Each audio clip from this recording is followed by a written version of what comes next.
Here are Scotland's terms.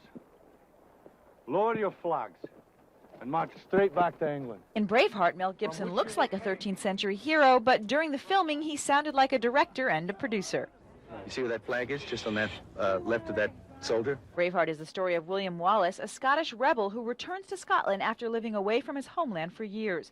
One of Gibson's first decisions on the film was location, location, location. Well, it was pretty easy. You just take one look at the west of Scotland and, you know, out toward the Fort William and the Isle of Skye and such places, and it's very difficult to find anywhere more majestic than that. That's probably one of the most beautiful spots in Europe. Gibson also had to choose who would fill the scenery. British actor Patrick McGoohan plays King Edward I. British actress Catherine McCormack is the village sweetheart.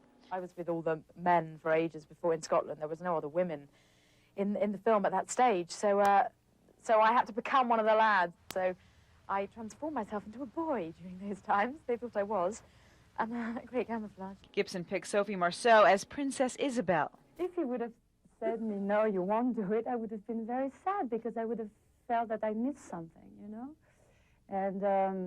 And she was French, she was a princess, and I think, wow, it matches very well with me, so let's go, you know? Angus McFadden, who was raised in France and educated in Scotland, earned the role of Robert the Bruce. He says he was first considered to play the role of an effeminate English prince.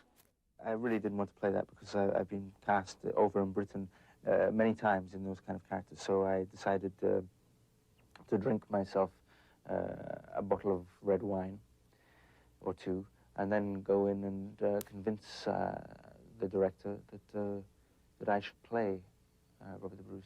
We have beaten the English, but they'll come back. Because you won't stand together. Gibson meets his bottom line, playing the director who's also the star, and meets his female fans' expectations by wearing a kilt.